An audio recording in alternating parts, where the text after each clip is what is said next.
Bueno, vamos a ver los tres que nos habían quedado de ayer. En primer lugar, ¿por qué estamos tomando un triángulo acá? Si nosotros el ángulo que tenemos es este de 120 grados. Pues nosotros, para poder trabajar estas funciones las representamos con triángulos rectángulos. Yo no puedo formar un triángulo rectángulo que tenga un ángulo interior de 120. Porque se me va de los... O sea, si yo ya tengo un ángulo de 90 y le sumo uno de 120, ahí nomás ya nos fuimos a 210.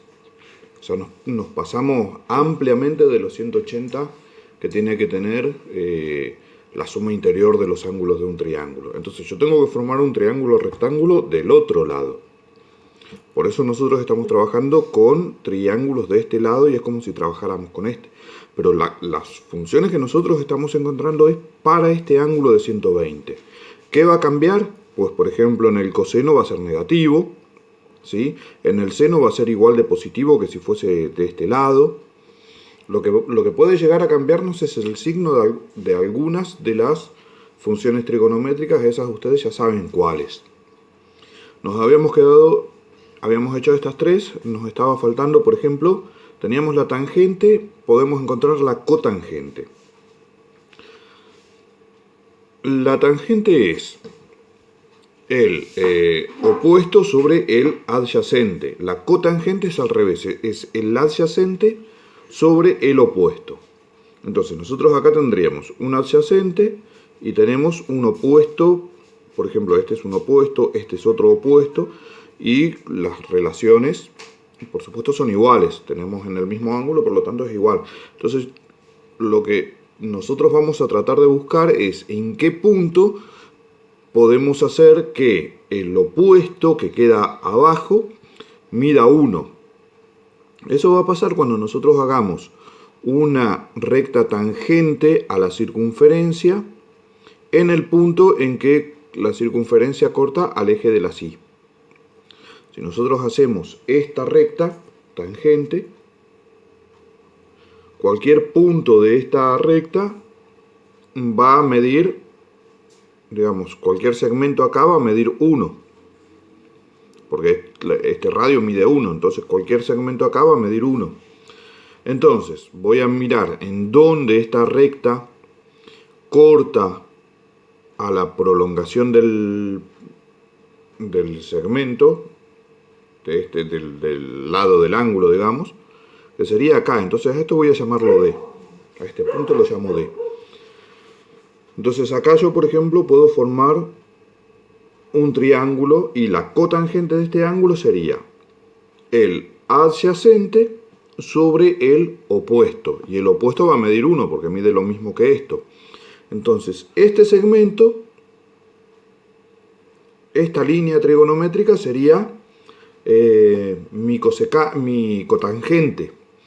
Pero generalmente lo que se usa es tomar como cotangente esta, porque mide exactamente lo mismo, pero básicamente se la toma para que no se te mezcle con el seno. Porque por acá tendríamos, ¿te acordás? Ustedes lo deben tener ahí ya dibujado. Este es el seno, y si ustedes le dibujan la cotangente, va a superponerse. Entonces generalmente lo que se usa es tomar este de acá arriba como la cotangente. Entonces la cotangente sería el segmento DF sobre el opuesto. En realidad sería O con, no sé, la letra que le pongamos acá, pero es lo mismo que DF, miden lo mismo, sobre el opuesto que mide 1, por lo tanto es simplemente este segmento DF.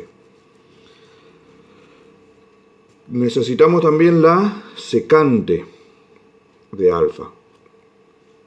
La secante es igual a la hipotenusa sobre el adyacente, ¿sí? Es el opuesto del coseno, y el coseno era adyacente sobre radio, no el opuesto, el inverso. Entonces tenemos que hacer el radio sobre el adyacente. Pero nosotros vamos a buscar que el de abajo, ¿sí?, el adyacente, valga 1. Entonces vamos a tener una hipotenusa cualquiera sobre un adyacente que valga 1. ¿En qué punto el adyacente vale 1?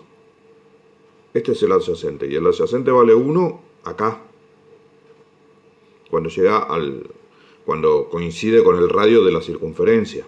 Entonces nosotros lo que tenemos que hacer es trazar esta tangente. ¿Se acuerdan? Esta es la tangente. Entonces, nuestra secante va a ser todo este segmento. OM. Ahí sí, sobre el adyacente que es OC, pero OC vale 1. Entonces vamos a tener OM sobre 1. ¿Sí? Vale 1 porque vale un radio. Entonces, OM va a ser nuestra secante. Y para la cosecante tenemos que hacer la hipotenusa sobre el opuesto. Entonces nosotros tenemos que buscar en qué punto logramos que el opuesto valga 1. ¿Sí? Y el opuesto va a valer 1 acá. Vamos a ponerle acá como letra, tengo A, B, C, D, me falta una E. Puedo usar una E. Cuando DE vale 1, porque DE vale lo mismo que acá. Y OD sería entonces la hipotenusa. ED dijimos vale 1 porque vale lo mismo que FO, que es un radio.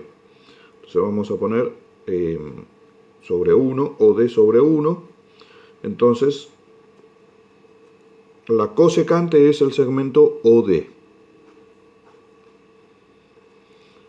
Y ahí tenemos entonces las 6 trigonométricas, las 6 líneas trigonométricas marcadas en el círculo trigonométrico.